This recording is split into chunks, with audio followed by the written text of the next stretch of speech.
I'm entirely We're good. engrossed in our conversation. Okay, great. Now we've finally got our shit together.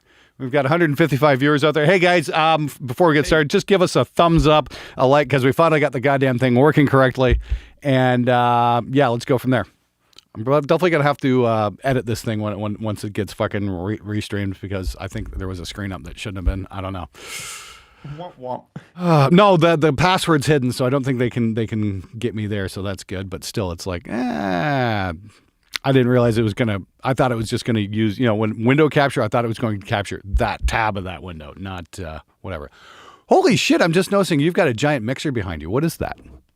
That is my Allen and Heath GL3300. That's Ooh. Old Faithful. Yeah, Old Faithful. I've had that for quite a long. Yeah, I've had it a long time. Allen and Heath. Nobody talks about Allen and Heath anymore.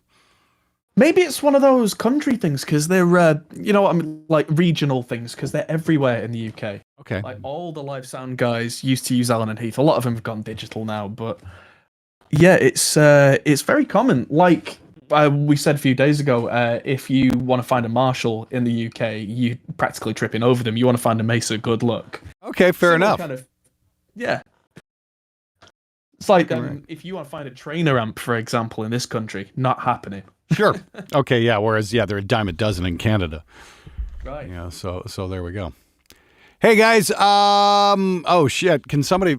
Oh god, I gotta fucking share this on my Discord even. Oh, it's just okay. Hey, at least I got notified from on my YouTube feed. That's good. So yeah, everybody. 1 cube of sound treatment. Yeah. You should see the other side.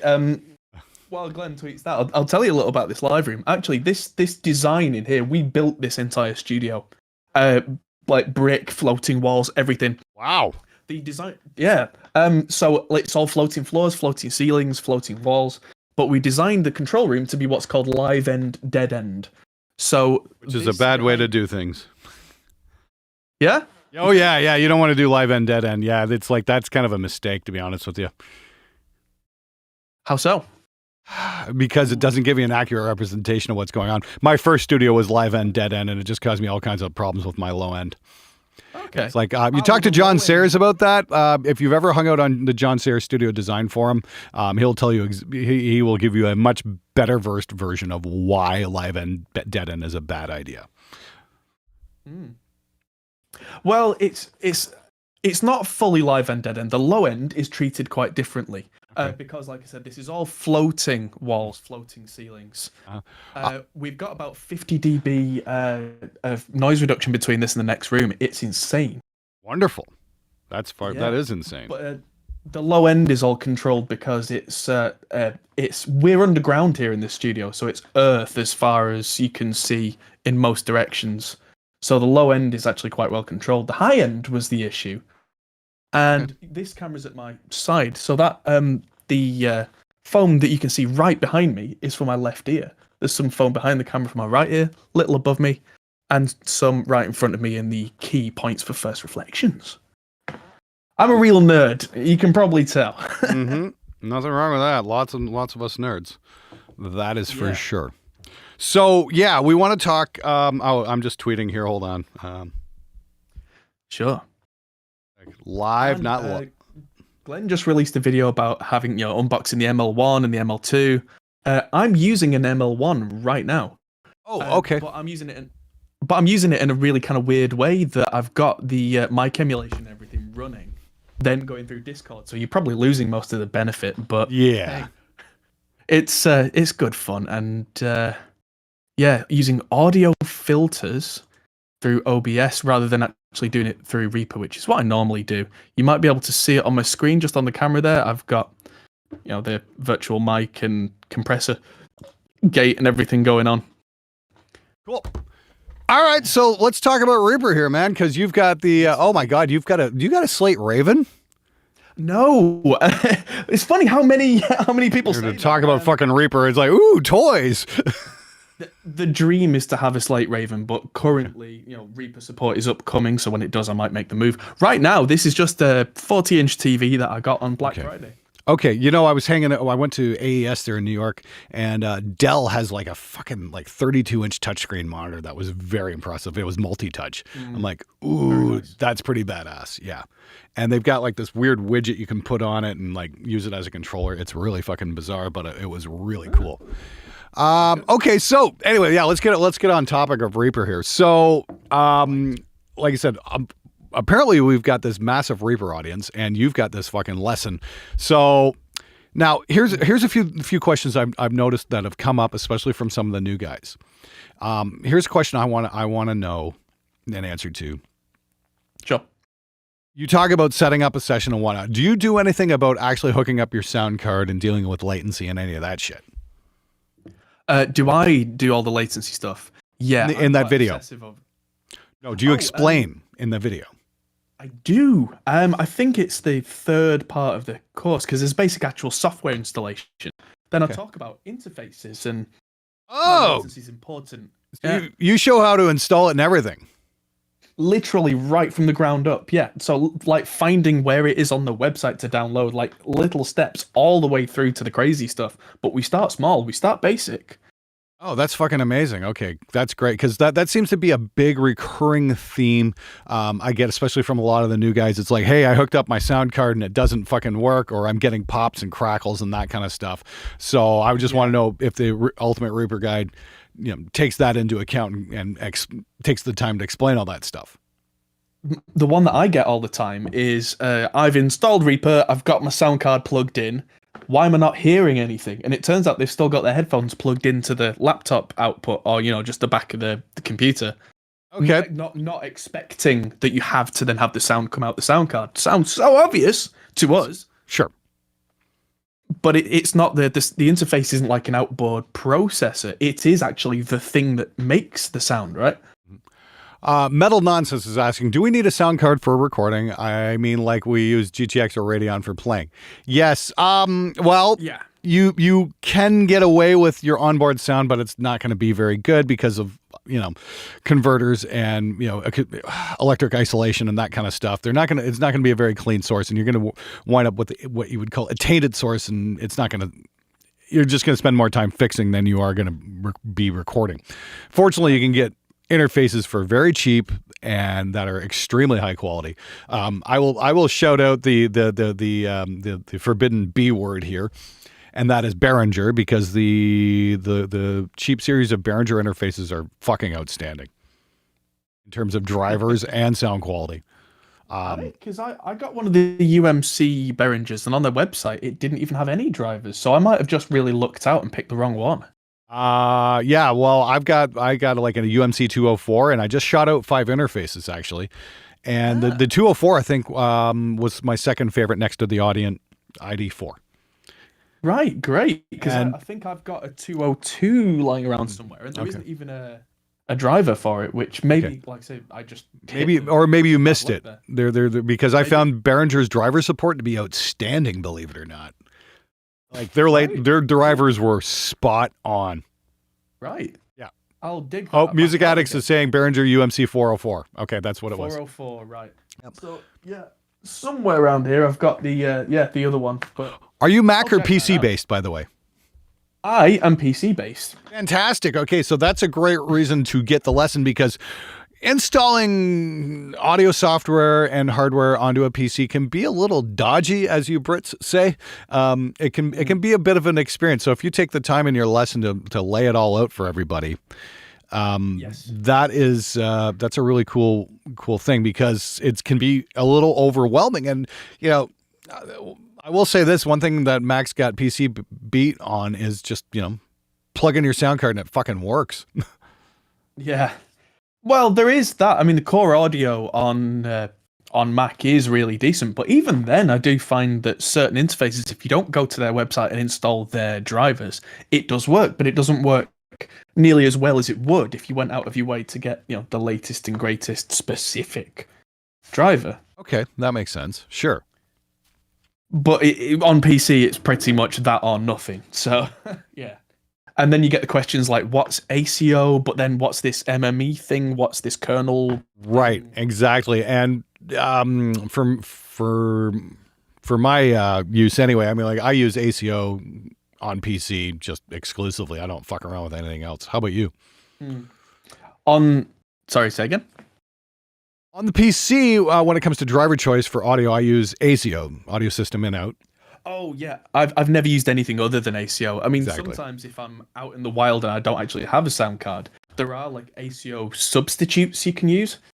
So I much prefer that over trying to patch it through the Windows own stuff, which can be a real nightmare. Yeah, I mean, like WDM was like a competing standard there for a while, but I don't think it really took off, which is kind of a shame because it was actually a pretty decent driver.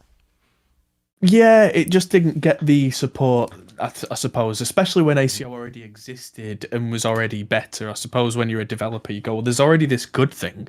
Why don't we just support this good thing?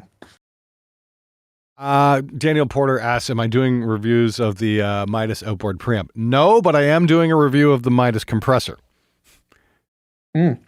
That's coming up in a week. I was wondering about the Midas preamp because before they got released, did you see that there were like these $3,000 or $4,000 price tags on them? Well, no. There's one for $250 and then there's one for $15,000. That's the one. And I was looking at it going, what is this? I've got a few things to say on that in an upcoming video. Yeah. I bet you have. Yeah, that's ridiculous. Yeah, $15,000 for a preamp. That's just stupid.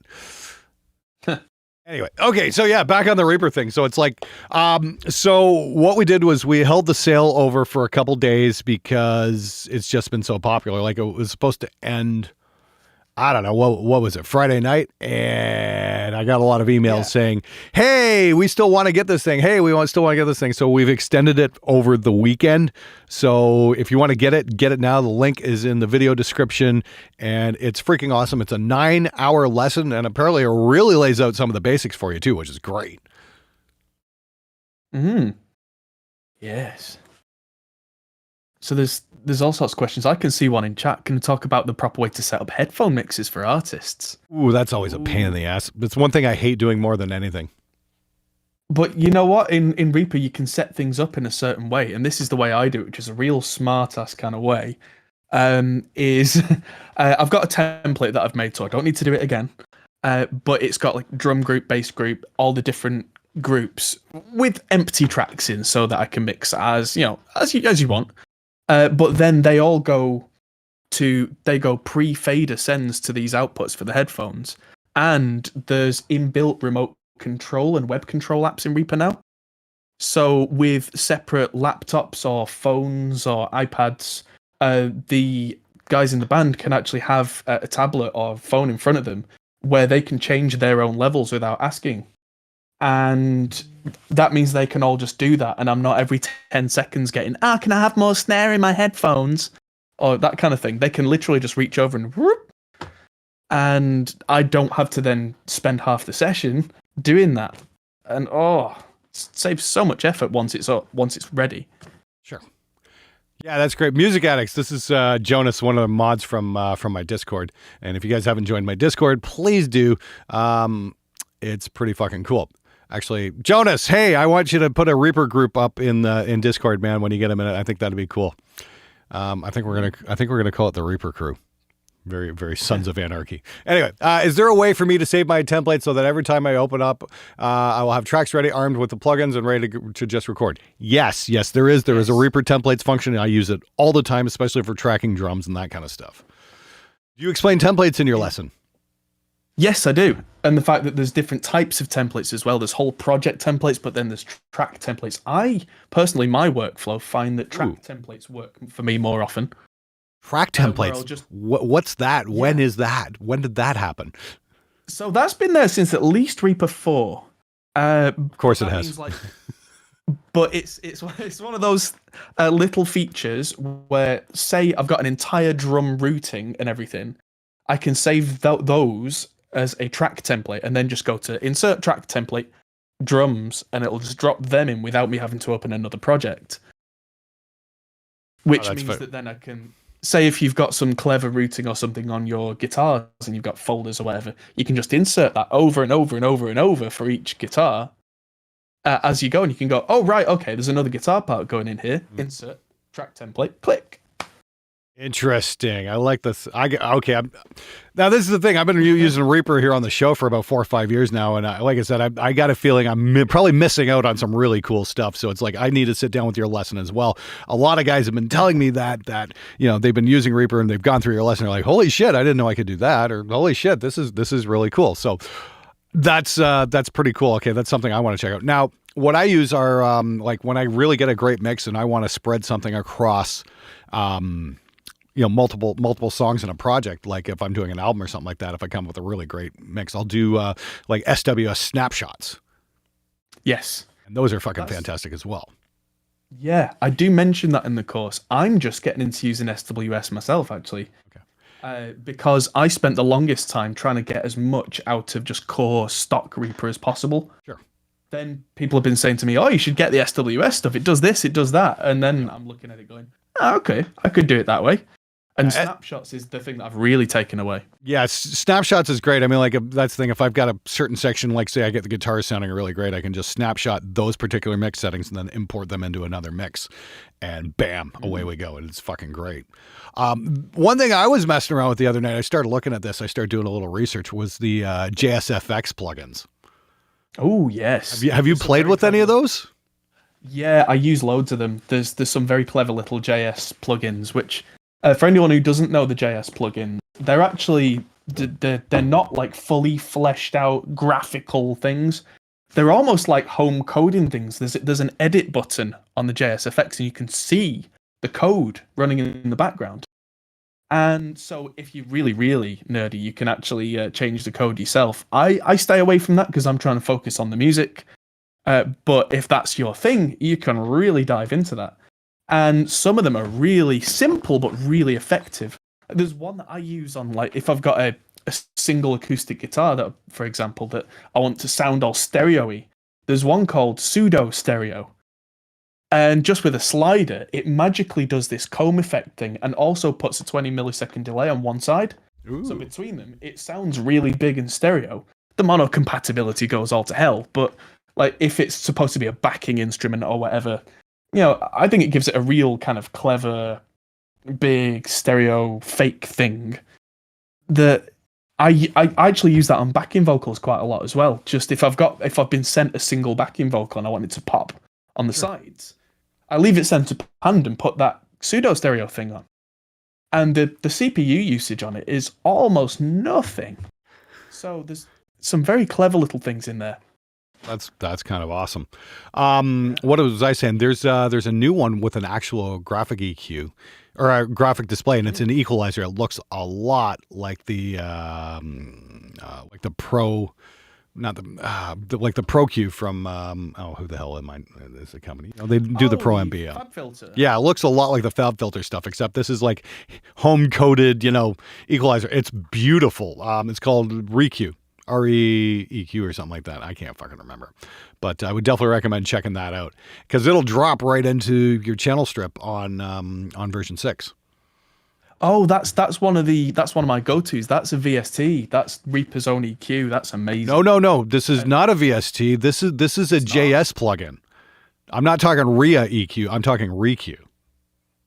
Oh. Yeah, this is even nicer than RIA EQ. Okay. Yeah, here I'll type that to you. Yeah. Fuck, I don't know. I got it up here somewhere. I'll send you a link for it.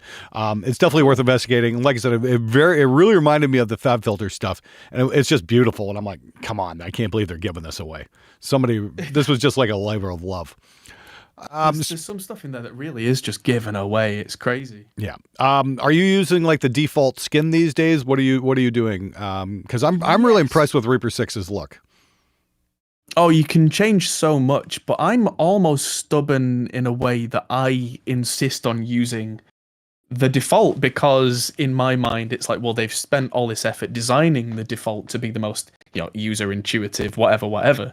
Maybe I should use that. And then when things don't work for me, then I start looking for alternatives. But generally speaking, the default version 6 theme's been great for me. I'd spent a little while getting used to the fact that it's much darker than the version 5 theme. Okay. But then I'm really getting used to dark mode on a lot of devices anyway, so it kind of goes hand in hand for me now. The Reaper blog has joined us. How's it going, dude? Thanks for coming along. Guys. Yep. And let me see here. Yep. And that's yeah, thanks so much for joining us. And he's like, yeah, Glenn's right. Yeah, like I said, I was just fucking around the other night and I came across it. I'm like, what is this? This is amazing. But that's a cool thing. I mean, there's a lot of really amazing skins out there. Like if you have 2 monitors, like get the Imperial skin. It's like, holy shit, it's just gorgeous. Yeah. I'll be checking out some skins more in the future, I think. I'm looking for more to come out for the new system, though.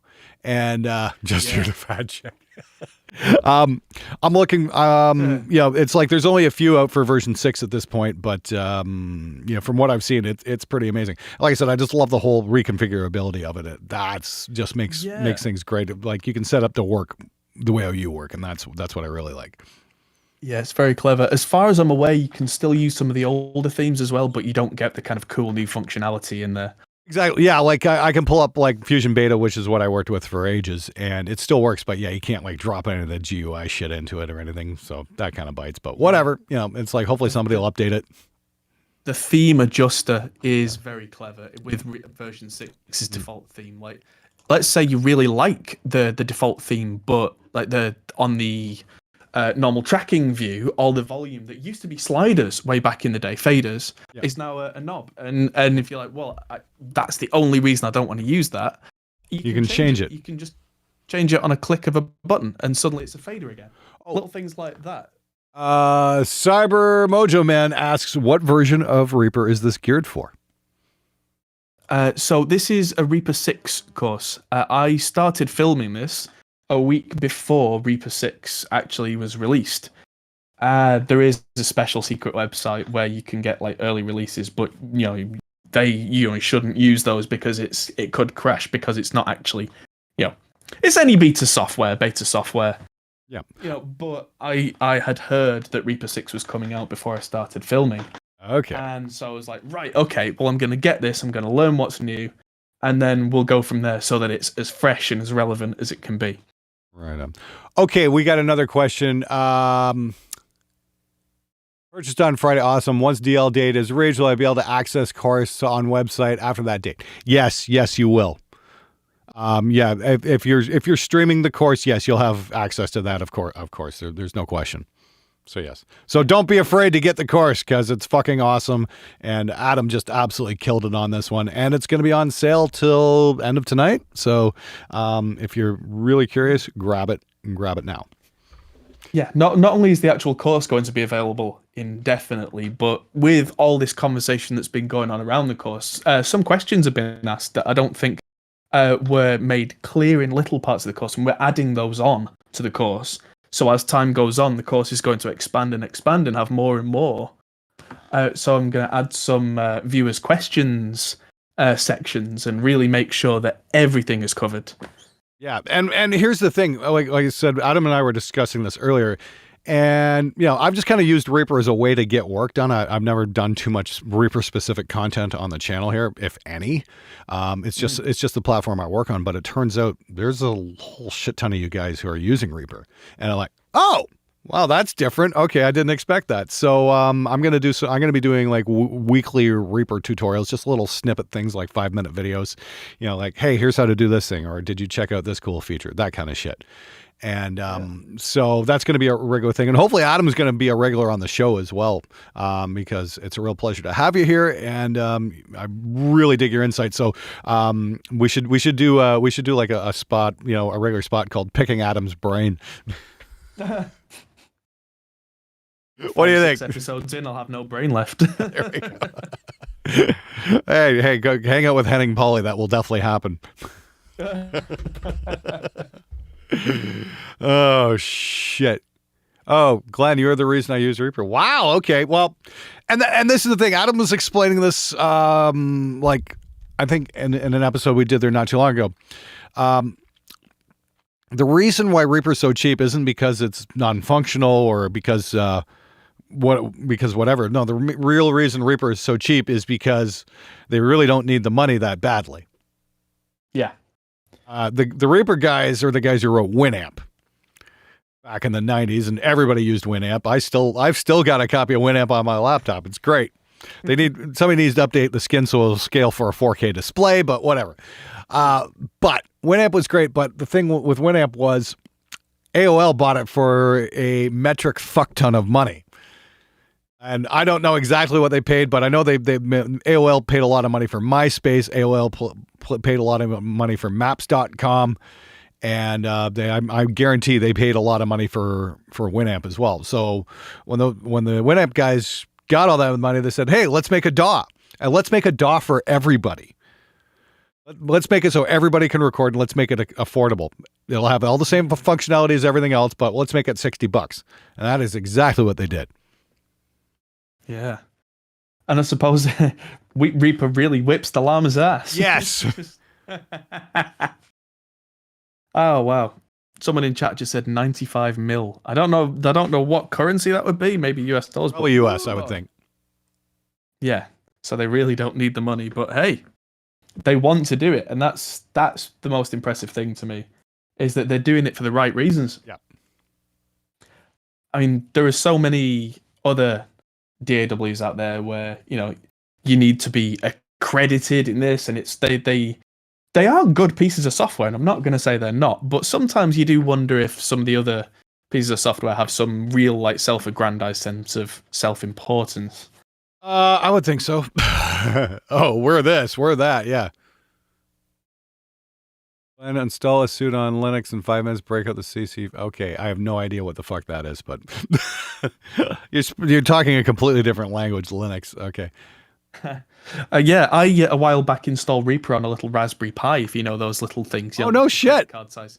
Yeah, it works on a Raspberry Pi. So I was going to do a video and try and mix that song that Fluff, his band have got a competition that ends tomorrow with his band Dragged Under, and I was going to see if I could mix that entirely on a Raspberry Pi.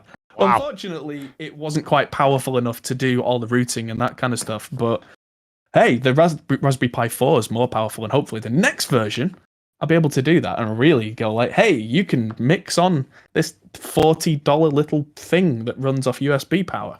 Wow. That's fucking crazy. And, and here's the thing. It's now I'm not going to take a big dump on Cubase. I will say this. I tried installing version 10 a little while ago, and all the add-on stuff didn't want to install. And I updated all the latest installers and shit like that. And it's what the fuck is going on here? So I do have a copy of Cubase running, but I don't have any of the extra MIDI stuff. Not like I was going to use it anyway, but it just dragged out the install process and made it about maybe a half hour longer than it should have been, because I kept getting all these error messages that I had to close out.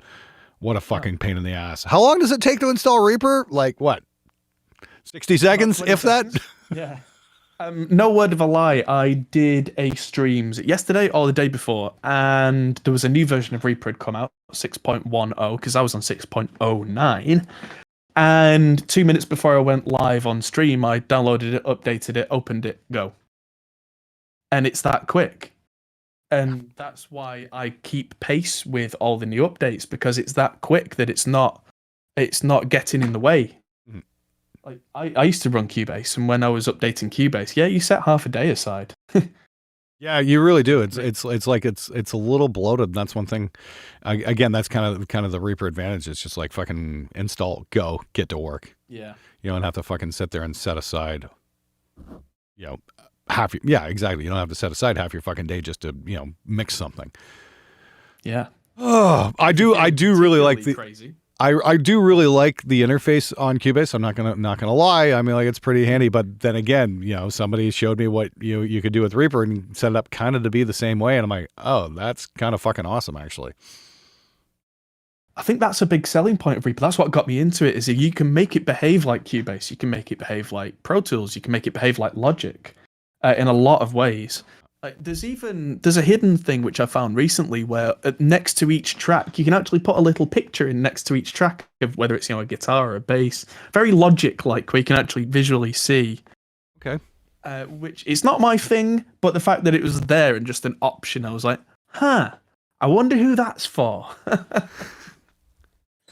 Good way to tempt people away, and that's the thing, they don't do big advertising campaigns or anything like that. It's surprising to me But then I suppose because they only charge $60, they don't then have the massive revenue to do these big advertising campaigns of being at every trade show and Sure. all that kind of stuff. But through channels like yours and mine and a few people that we know, it's really starting to snowball.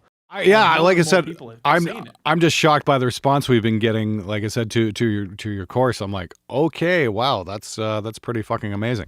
So, like I said, obviously, you know, there's a lot of guys out there with questions and whatnot. I think one of the things is Reaper's seen as an entry level thing because it's so cheap and it's something people will grab. You know, oh, what DAW should I get? You know, people say this. Oh, grab Reaper, it's free. Well, sort of. Yes. I'm a bit of a stickler for that. When people on Facebook say, "Oh, Reaper's free," I always chime in with Reaper not free. It's like it's free. It's free if you're unethical. Yes. Just keep hitting that button. Depending on your attitude, most things are free if you're unethical. Yeah, that is hilarious. But it's like, yeah, the keep hitting that still evaluating button. Yeah. Which, I mean, it's really useful that it does that, because I don't see many like cracked versions, cracked of Reaper, because if you do need to use it, and for whatever reason you can't afford to pay the license, it will just work for you. Yep. Which is great, because then if at some point in the future you do then have the money to do that, you've not been sworn off it because, oh, it stopped working on me, so I'll never use it again. Exactly. Okay, we got a couple questions here. I'm going to take it. Reaper is quicker to install than Slate plugins are to load. I will definitely agree with that. Yep. I boycott Spotify. Blah. Do you think Reaper will get a session view like Ableton, Bitwig, or now Logic? Playtime is not great. I have no idea what that question means. Session, kind of. I don't know. That's a kind of a crystal ball question right there, and as much as I would love to know what the Reaper guys are doing before they release it, that's not something I'm privy to, unfortunately. No. Might be cool though. Yeah. What's the opinion about users claiming Reaper has an inferior sound quality to other DAWs? That is absolutely hilarious. Yeah, that's just like not based on any kind of reality, I think. No. Reaper is using at least the same sound quality as every other modern DAW. Most modern DAWs, as far as I know, use 32-bit floating point audio. Floating point is the important thing, because it means that like if something massively clips on a channel, it doesn't actually clip, that carries over to the next channel, and you can then still turn that down. And Reaper actually uses 64-bit floating point wave, which is even ridiculously something like 400 decibels of dynamic range, or something crazy like that. Oh, there we go then. Which, yeah, it's the actual processing inside it is identical, if not superior, to other things on the market. But at that point, it really is splitting hairs, and I don't think anybody's got the ears to work that out. Except on gear sluts, of course. Well, yeah, they've definitely got superior they've definitely got superior hearing to all of us mere mortals. They certainly do. Somebody else asked here, can you talk about Repack Package Manager? Yeah, so Repack is something that I've not used up until recently, and I'm really starting to like. All the things you can get, like custom themes, custom buttons, any way to customize Reaper. Originally, you would have had to find the files, download the files, get them in the right place, which, with any sort of customization, that's what you kind of expect. Mm-hmm. But the package manager makes a big list of everything that's in there, which you can search through with a filter, and it'll just whittle down to what you're looking for. If you find something you like, you double click, it installs it for you. So it's a nice little add-on that once you've got that, saves you time if you're the customizing type of person. Okay. Hey, here's a question from me now that I've seen come up quite a bit in my questions or comments on the channel itself. Do you use Waves plugins, sorry, and why are they so damn hard to find on Reaper on the PC? That's an odd question. I use Waves plugins quite a lot. And I don't know why you would have an issue finding them. I know that I used to have issues back in the day with the Waves shell plugins, but once they're in the right place, I'm still on Waves 10. Okay. But Waves 9 work perfectly well as well. And as long as the VSTs are in the right place, they just pop up for me. Everyone should have I'd always repack. have done. Oh, sorry. Everyone should have repack, in my opinion. Yeah, I was looking at that the other night, and I'm like, yeah, maybe I should check that out. Yeah, as soon as I found it, I was like, well, this stays. That's amazing. You explained floating point badly. Well, shame on you, Adam. It's nothing to do with the audio in any meaningful way. Okay, I guess we've been told. Yes. Hey, so more questions, guys. You got questions about Reaper? Because we got I'm not going to say an expert, but somebody with more knowledge on the program than me here. So if you got questions, he's got answers. Started using Reaper like that's certainly what I'm here for. Figure out the timing, correct the timing of the beat if I'm late early. Not sure I understand the question. Split it and move things around. Yeah, that would probably be it. Yeah, or that play tighter. Yeah, play it again, get good. Yeah. Yeah, I mean that's what the take lane system's for, so that when we're at take 793, it's easy to choose that correct take. Glenn, is today Friday? Have I missed a week? You said you did Q&A on Friday. Do I need to get my bass back? Viewers' comments came out yesterday, or viewers' comments came out on Friday. It's Sunday. I'm just this is just an impromptu Q&A because we have the Ultimate Reaper course guide up on sale now, and the sale's going to end pretty soon. So I just kind of wanted to get the word out to you guys and say, hey, we still got this. And if you're a Reaper user, it is freaking amazing. And you definitely want to get your hands on it because it's going to show you everything you'd want to know, from not only how to set up Reaper, hook up your sound card, get the drivers going, all that kind of stuff, but it'll take you through an entire project from the whole tracking section to mixing and mastering. And it doesn't only tell you how to do it, it tells you why to do it. That's the really important thing. That's certainly the way we've structured it, because any information that you want to find on anything, not just Reaper, but anything, it's all on YouTube. But context is so important for me. It's like, if I didn't know that I was searching for this specific thing, how would I even look on YouTube for that specific thing? Whereas if you walk somebody through, here's how we record, here's some problems you might face, here's the solution to that. That's the method here, is that if there's anything that is so obvious once you've seen it once, and now you know what that thing is called, that's how we've structured this course, so that you'll find everything you need in a very practical way, rather than just, here's this trick, here's that trick, here's that trick, which is still relevant, I suppose, but just very different as an education style. Hang on, I'm just going to jump in here. Somebody asked me for a link, and it's like, the link is in the video description. I'll put this in the chat as well, but I would definitely recommend grabbing this fucker because it's pretty awesome. Wow, we got 284 people here. That's amazing. So yeah, keep those questions coming. Explain a bit what difference between folders and group. Right, folders and groups. That depends on what VAW you're using. A lot of them, like Pro Tools, has just got folders. They can be quite limiting in what they do. Whereas in Reaper, a folder is a group, if that's the way you want to see it. If you just collect a load of tracks and bump them up underneath into another track, that becomes a folder. But then all the audio from all those tracks goes up through that folder. So that folder is the collection of all the audio. So in my mind, that's then a group, which then you can put processing on there. You can send that group to things like reverbs or whatever, and it's much more freeing in a way than the way that some other DAWs work. That it's not just a collection. It's not just a folder in terms of, here's where your files are. It actually is practical that you can then do it that way. Don't you do things that way, Glenn? Sorry, I'm just reading some text. Oh, sure. Sorry. Yes. Over to you. No, somebody was asking about the Reaper take system, and that's something that I really didn't care for either. Has that?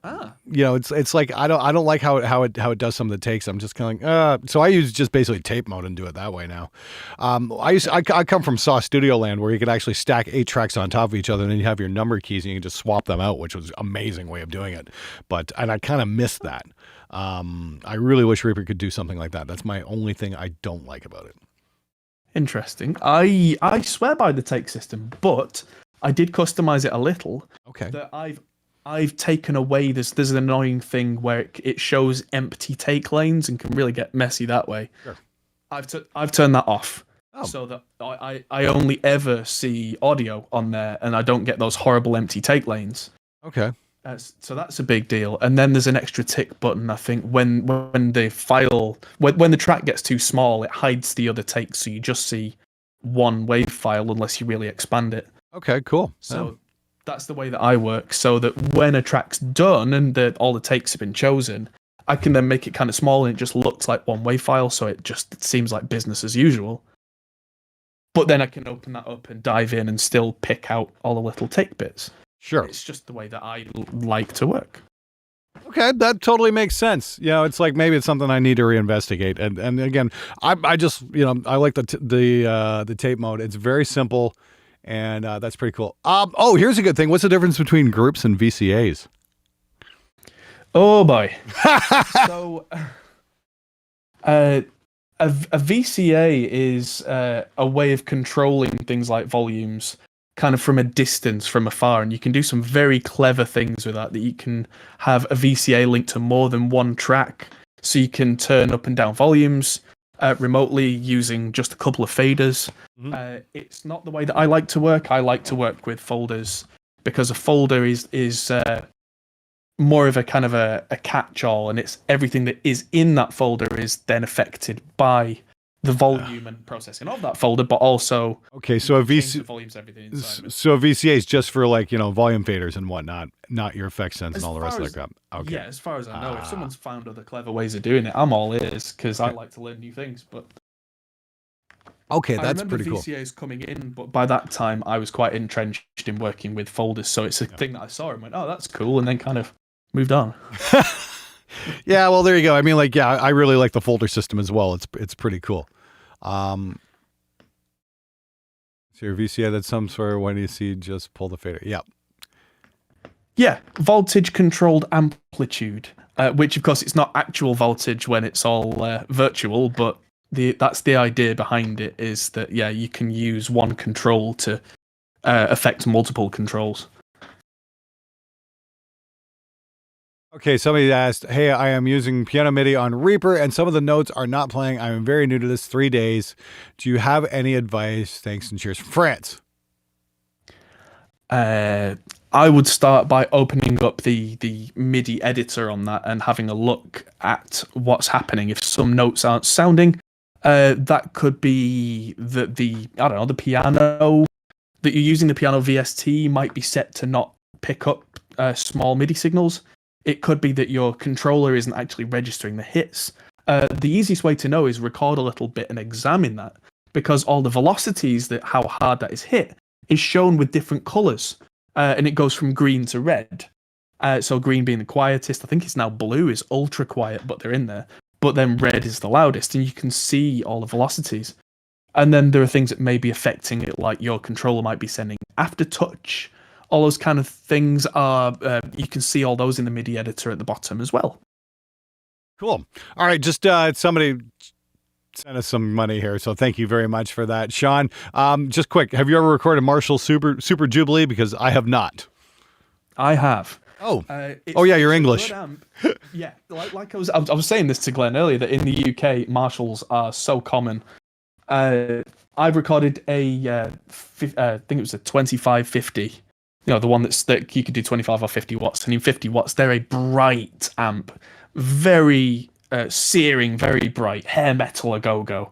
And if you want that big, buzzy, fuzzy sound, they are really cool for that. Not my kind of sound, personally. I prefer older Marshalls, like the JMPs, because they've got much cleaner headroom that you can boost nicely, and they've got a nice thick low end, which I like to work with in a mix. But the Marshall Silver Jubilee, I mean, it's a sound. It's think like Guns N' Roses. Yep. That kind of thing. I mean, I know Slash didn't always use a Silver Jubilee, but that kind of sound, that big, top-heavy, hair metal-ish thing, that's what that amp does and does well. Okay. So, yeah. Oh, here's one I'm going to take. This is from Robert Sander. How do you go about reamping in Reaper? Say that 5 times fast. No, I've got this one. I do reamping in Reaper all the time. It's great. You just basically take your dry track, and what you want to do is you want to send add a track send to whatever you want to hook your reamp up to, and just make it pre-fader, and you should be good. That way you can pull the fader down of the dry track so you don't have to listen to it, and you can just listen to your reamp sound. It's pretty simple stuff. I guess I should maybe do a lesson on that on one time. Yeah. That might be cool. I do it like that, but I do it subtly different, that I don't touch the faders, but what I do is I alt-click on the I.O. Of the dry track, and that stops that coming out of the master output then. So then I've still got that track going, because then I can do things like I can use the DI track as a sidechain for a clean gate, which is a way that I've done that a few times. Interesting. It's like a way of doing something akin to a cock blocker pedal. If you can find one or buy one, they're amazing. Yeah, okay. That's quite clever. I might check that out. You know, it's like you can do some. Okay, now that's one thing I love about Reaper is the built-in gate's probably the best gate I've ever used, next to the new multiband gate from AIX. But that gate is just heads way above its price point. It's just, you can do so many cool things. Like one of my favorite tricks was, now I don't usually use triggers on my drums, and they're all broken and shit right now. That's what happens when you buy DD drum triggers. They break. And but what I would do is I'd put a trigger on the snare, and I wouldn't use it to fire off a sample, but I'd use it to fire off a gate. And what I'd do would be I'd have the trigger going to a track, and then I'd just drag the trigger slightly ahead of the drum track itself, and then sidechain that gate. So that way it's opening just before the hit. Yeah. That's a great way to clean up your tracks. Fun extra little thing for you there then, Glenn. If you want to do things that way, rather than having to take the time to shove that trigger track back, if you go into re-gate, there's pre-open. That's true too. By sliding up the pre-open, that does that. You're right. It's been a while since I've used that trick, but yeah, you're absolutely right. I have done that, and that saves you the fucking around altogether. Yeah, it's a non-destructive way of doing the same thing. Although if you're gonna commit, you're gonna commit. So hey, both ways work. Yep. Sub kick from frequency generator. Yeah, that's something I used to do all the time till I got myself a proper sub kick, just like a low frequency sine wave, and then side chain it to your kick. Boom, boom, just instant thump. It's amazing. Yeah. Instant Black Album. That's great. Yeah. All right, guys. What time is it? Yeah, we got a couple minutes left here. I know you've got to do another thing here soon. What time is it there, by the way, in fish and chips land? Yeah, it's almost fish and chip time. Get myself a cup of tea and some fish and chips, governor. God. Yeah, a quick one that I can definitely answer is someone's asked, what is a hop pole? Because, of course, my studio name is rather weird. Yep. This building is Hop Pole Studios. This is in what used to be a great British pub called the Hop Pole. Oh, wow. Yeah, hops are the things that make beer tasty, and they're grown literally on a pole. So it's the name of a classic British pub. It's almost as classic as the Dog and Duck, or the Red Lion, or something like that. And so as we got the building and converted it, we kept the name. Wow, that's amazing. You built your studio into a pub? How fucking cool is that? Yeah. About as British as you'll get. That's amazing. Yeah, shit. Wow, that's really good. Now I really want to come visit. That's super cool. Yeah. We've still got one of the bars as well. Oh, really? How long was the pub there before they closed down and you converted it to a studio? About 100 years. The building's been here in one part or another. There's a big block brick that says established 1873, I think. Holy crap. Yeah. It's like, yeah, I mean, like in Canada, that's like ancient history. I mean, yeah, that's the thing. I mean, like, we've got one bar that was built in the 1800s that's still around in Windsor. It's called the Dominion House, and it's a pub, and it's pretty cool. But I mean, like, yeah, it's a total fire trap. It's like if fucking anything ever caught fire, it'd be horrible. But I mean, like, that's the thing you got to remember about England. It's like a lot of the buildings there are it's very old and very cold because nothing's insulated. Oh dear. But and there's no air conditioning in the summer. You guys are finding out about that in the hard way. Oh yeah. Well, that's where the this being a pub and this being the old beer cellar, when it's 35 degrees outside, 35 degrees Celsius for our American viewers. That's fucking hot to the Fahrenheit scale, people. Yeah, it's warm, and I can be sat here in a jumper going, "Oh, my fingers are getting cold." Right on. That's amazing. All right. Anyway, I think we better wrap it up here, man. I just want to say, hey, thanks to everybody for joining us on the stream. I'd like to do this a little bit more often. So if you guys want to get your hands on the Ultimate Reaper Guide, it is still available on sale for $97. Obviously, there's a crap ton of information in there, everything for beginners to advanced people, because Adam's hit on a few things that I want to get my hands on as well and take a look at, because it's just like, really, it does that? Okay, I think I need to take a look a little bit closer at this. Definitely looks like the kind of lesson I need to take, and probably a few others of us do as well. So, Adam, thank you so much for being on the show, and I'll let you get on with your day. But thanks for everybody for hanging out. That was a lot of fun. Please make sure you check out the course if you're a Reaper user, because this is the course to get. Anyway, until next time, everybody.